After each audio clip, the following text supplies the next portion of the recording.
Hello, hi guys! Magandang hapon sa inyong lahat. This is Chin Rodriguez from Asagari Channel, a faith healer, also mata reader. So ngayong hapon, natatingin natin ang sabihin na ating mga gabay. This is a weekly gabay for the month of January 18 hanggang January 24 for the sign of Aries. So Aries, maraming salamat for your wonderful reading. And of course guys, this reading is a general reading namang hindi lahat makaka-resonate. Kunin lamang po ang makaka-relate sa inyo and comment down below kung kaninong energy ang ating nasagop. And of course, don't forget to like and subscribe my channel and hit notification bell for more videos update. And of course, maraming salamat po sa mga walang sawang pagsuporta sa aking channel, lalo-lalo na yung dirige-skip ng ads. Naway pagpalike and just at may kapal, siksik diglig na gumapa ang biyayang manabalik sa inyo. And of course, umpisahan na natin ang laban for the sign of a weekly gabay for the month of January 18 hanggang January 24 for the sign of Aries. So, Aries. Umpisahan na natin ang laban. So, eto na. Angel Spirit Messages, give me an information.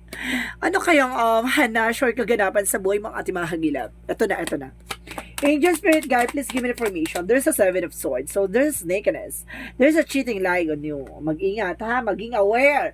Baka meron dito lokohin ka, magsinungaling, no? Mag-ingat. Let's see what is additional messages. And of course, there's a the Hangman. Magkakaroon ng delays or something, cancellations. At the same time, there's a new perspective. Baguhin ang pananaw, baguhin mo ang paniniwala, no? Baka mapaniwala ka nitong tao na to, sinungaling ti. Or since, kumbaga, pagdating sa relationship na mag-ingat, pagdating sa finances, mag-ingat, baka mabudol ka, baka mag-garantor to, or something, no? Kumbaga, mag-ingat ka, mamaya ma-investment scam or something. Kumbaga, there's an information na pagdating sa health, no? Baka kumbaga, wag ka masyado, kumbaga yung mga bawal, no? Kumbaga, kailangan mo yung iwasan. So, let's see what is additional messages. And there's the Sun card. So, there's a pure positivity. So, there's a success driven. Talaga magtatagumpay ka at the end of the time. So, let's see what is additional messages. So, there's a Page of Cups. So, listen to your intuitions and listen to your gut feeling. So, makikinig ka sa iyong vibration. Makikinig ka sa iyong nararamdaman, no? So, your inner voice. And of course, there's a Two of Swords by decisions, no? May mga bagay dito na kailangan mong pagdesisyonan, pag-isipan.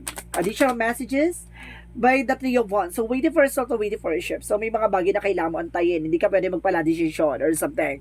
The Three of Wands is a travel. So, there's an information na may travel ka by the land, by the air, and by the water. No? Maaari may gala ka. Let's see what is the Seven of Swords.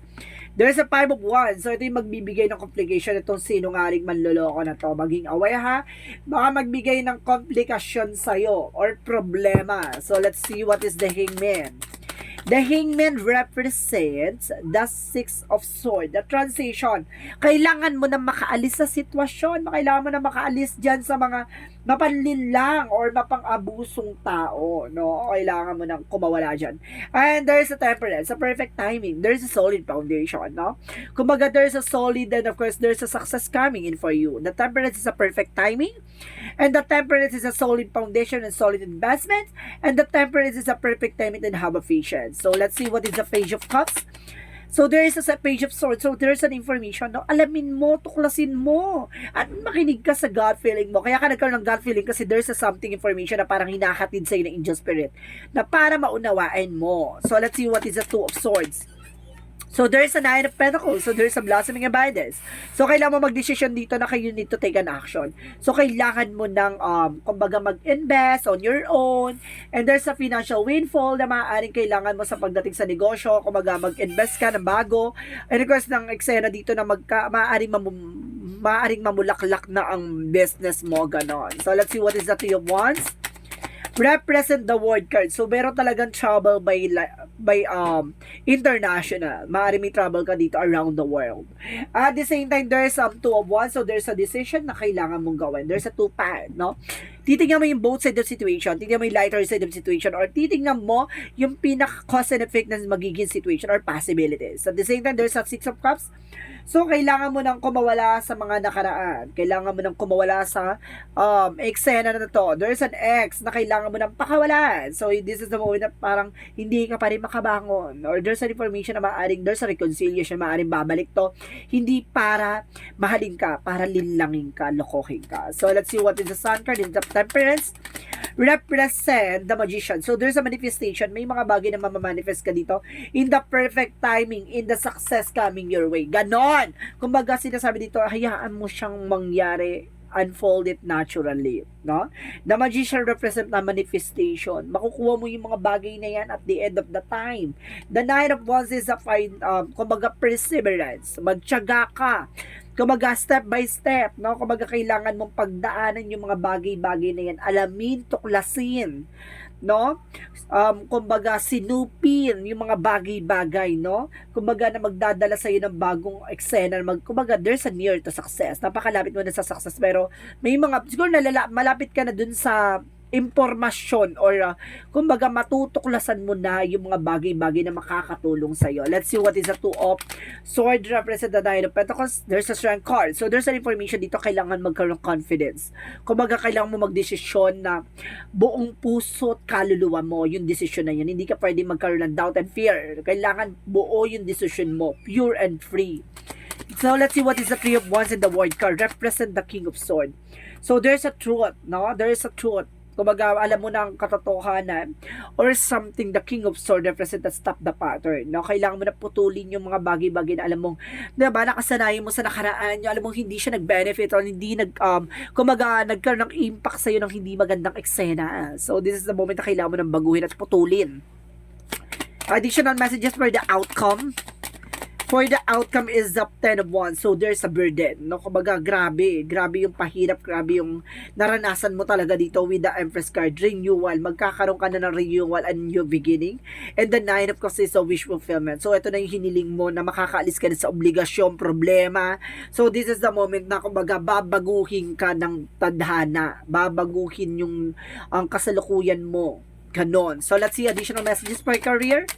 For career is the Nine of Wands, slow and steady, no? Panatiliing kalmado, hindi ka pwedeng maging agresibo. And the King of Pentacles is a practicality and security. So, kailangan maging secure ka sa pinaghirapan mo. Maging mautak ka na this time. So, let's see what is additional messages for love life. For the love life is the Ace of Cups. So, there's a new love life coming in for you. May bagong kilig, may bagong harot, may bagong pag-ibig. Ay! So, ganun na nga, no? Kumbaga, may bagong eksena ka dito na magdadala sa'yo ng something inspiration. So, let's see what is additional messages for health. For your health, let's see.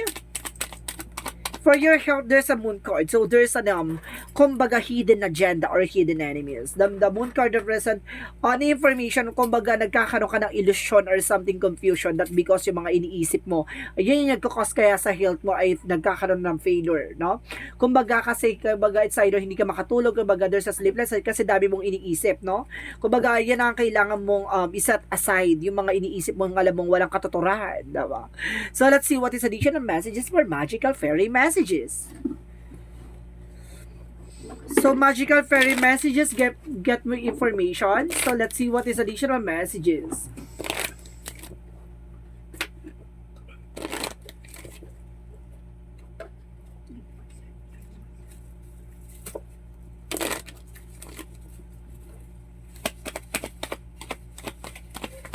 Let's see what is the magical fairy messages.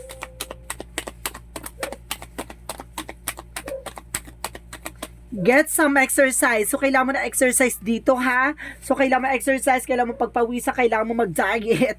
Or so, there's a body become stronger. Ganun, palakasin mo ang sarili mo, palakasin mo yung katawan mo. So, let's see what is a yin and yang oracle card.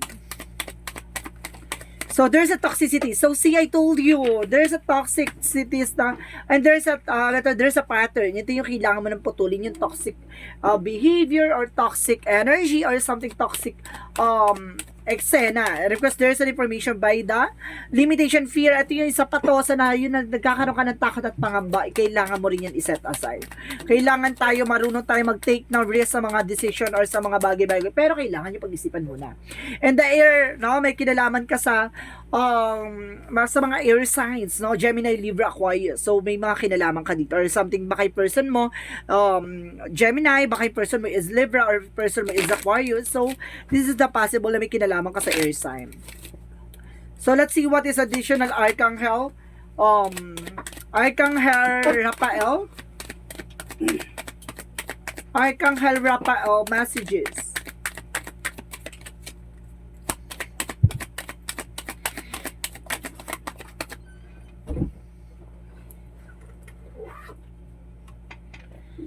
Relationship. So there's a possible na there's a relationship din, no, involved, no, maaaring kumbaga kailangan mo rin dito. There's a possible na may kinalaman sa relationship, no? Kumbaga there's an information dito na kumbaga may kinalaman sa iyo by your relationship.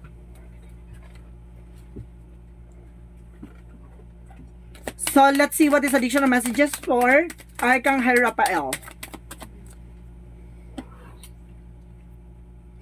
And there's a prayer work. So, kailangan, kumbaga yung pagdarasal mo na makakatulong din yan sa'yo. So, let's see what is additional messages for angel spirit guides.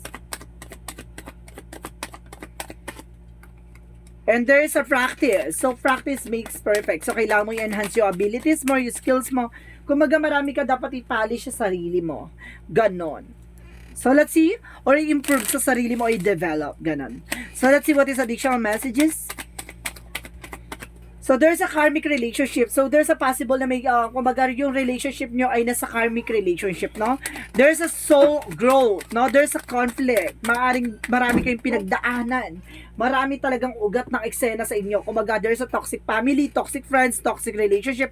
Kumbaga, there's a possible na nagdaan kayo sa karmic relationship. And there's a crack open. So there's a possible to surrender to the divine. Kailangan mo nang pakawalan yung mga bagay na alam mong hindi nakakatulong sa'yo. At the same time, there's the blue flame activation. Kumbaga, awakening, pinapaalam sa'yo or pinapakita sa'yo yung mga bagay-bagay na kailangan mag-develop or baguhin sa sarili mo. So let's see what is Archangel Michael. So, there is a make commitment. So, ibig sabihin, kailangan mo mag-commit sa isang situation, sa negosyo, sa trabaho, or sa relasyon. Kung talagang gusto mo yan, mag-commit ka. No? And of course, sinasabi din dito, there's a innocence. May mga bagay na parang innocente ka pa, hindi mo pa alam yung mga bagay-bagay talaga. So, ibig sabihin, bago ka pala sa situation. And you and your loved ones are safe. No? Pagdating sa mga mahal mo sa buhay, kumbaga safe naman daw. And of course, your home is protected by angels. So, yung sa tahanan nyo, no, protektado naman ng ating mga angel spirit. And of course, detach from this situation. Kailangan mo nang kumawala sa sitwasyon. Kailangan mo nang pakawalan yung mga bagay na alam mong walang benefits. No, alam mong hindi nagsiserve sa'yo. Alam mong hindi makakatulong sa'yo. No, kailangan mo nang pakawalan baka yun yung nagbibigay complications sa'yo. Let's see what is additional messages for the chakra. So, there's a passion. So, ibig sabihin dito, gawin mo yung mga bagay na hilig mo. Yung alam mo, mga makakatulong sa'yo. And there's a completion. No? Ibig sabihin, huwag mong hayaan mahulian lahat. No? Gawin mo yung mga bagay na magpapasaya sa'yo. So, let's see what is additional messages. Additional messages. So, there's a denial. Now, i-acknowledge mo yung fear. Palitan mo yan, replace mo yung awareness. Kumbaga, nagiging aware ka, hindi sa natatakot ka. Parang, kumbaga, nag-iingat ka lang. So, there's an information by blame. Wala kang iba kasi sisising, kundi sarili mo sa mga decision mo. Diba? Kaya lahat ng magiging action mo, kailangan mag-iisipan mo. So, let's see what is the romance angels. Pagdating sa romance angels, guys, there's release your ex. So, kailangan mo na talagang pakawalan yung ex mo dito, no? Kailangan ka na mag-move on. And of course, sinasabi dito, there's getting to know each other. So, may bagong pag-ibig to, may bagong kilig. So, let's see what is the Monsology. Let's see what is the Monsology. So, there's a don't let pride get in your way. So, ibig sabihin yung pride mo, no? Kailangan mo i-set aside yan kasi hindi yan healthy at di makakatulong sa'yo. And a time for healing. So, kailangan nyo ng healing session, ha? There's a time for healing. Kailangan nyo magpagaling kung ano man yung sugat or nararamdaman nyo. Or either, kumbaga, kailangan nyo ng healing session. At the same time, look at the bigger picture. Titignan mo yung magiging possibilities 5 years, 10 years from now, kung ano yung magiging improvement or development ng situation mo. So, let's see what is the energy. Energy represents woman holding a heart. So, some of you ha, kumbaga, ikaw yung may hawak ng puso niya o yung puso mo ay hawak-hawak niya hanggang ngayon. Ganon. And because there's the sun. So, there's the possible na may talagang magsisilbi na positive outcome. And because there's a success coming in for you. No? Double clarification na may sun card dito. So, there's a possible na maaring magkakaroon ng kaliwanagan sa lahat ng aspeto ng buhay mo. So, let's see what is additional messages. So, there's a movement, no? Kung magagagalaw na yung baso, gagalaw na ang eksena, and there's an expansion, palalawakin ng sarili mo, papalawakin ng kaalaman mo, and there's a taking action. Kailangan mo lang magdesisyon at kailangan mo lang gumalaw at kumilos and go for it, no? Kailangan mong ilaban, go for it. So, let's see what is the Jesus loving quotes. Jesus loving quote said, seek and you shall find. So, kung hindi mo hahanapin, hindi mo makikita ang kasagutan sa mga katanungan mo. Maaaring minsan na, nasa harap mo na, no? Nagbubulag-bulagang ka lang. So, let's see what is Angel's answer. Bibilang ako ng 3. Kailangan nakapag-isip ka na ng question, okay? 1,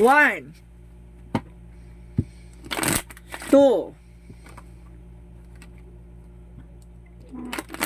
3. Angel's answer. Give me an answer for the question. Look for a sign. So there's a signs or synchronicities, no? Makinig ka sa sinyales ng gabay. And there's a possible na there's a ask for help from others. So kailangan mo ng tulong ng ibang tao. And there's a trust. So kailangan mo magtiwala at maniwala. So let's see what is the angel's number. Angel's number represent, there's a 6. Your heart is your gift.